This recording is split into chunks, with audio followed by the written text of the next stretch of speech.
I think brands are more owned by the company, but the reputation is held by everybody else, right?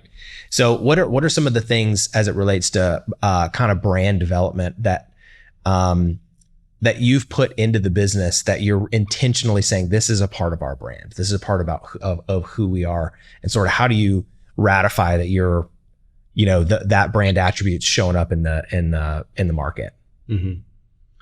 Yeah, brand is not just a logo, and I think we talk about rebrands and we talk about rebranding, or we see the old logo and we see the new one, and how does that affect? And that's a very small part of what a brand is and how people perceive something.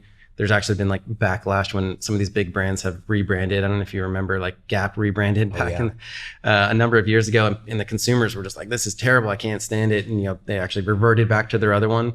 But what that means is like there's something deeper than just the logo. I think when we think of when we hear a brand's name, it's what comes to mind when we hear that, not just the visuals, but what do we think about? So when you know, using Gap as an example, customers had some nostalgia or had something connected to it that they cared more about than just like changing the logo. You know, if Coca-Cola changed their logo, there would be a huge uproar because there's a connection, there's a deeper level of meaning to people in the brand.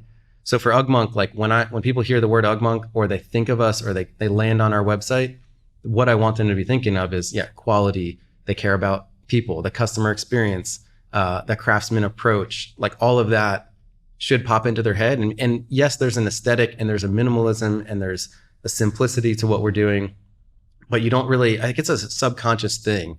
And we're trying to deliver like this customer experience from the time you land on our site, or, you know, you see our Instagram, or you message me, which is literally like, I'm still managing our social media. It's a very personal approach to connect with other people that value the things that we're about, which is making timeless products and making them the long, hard way.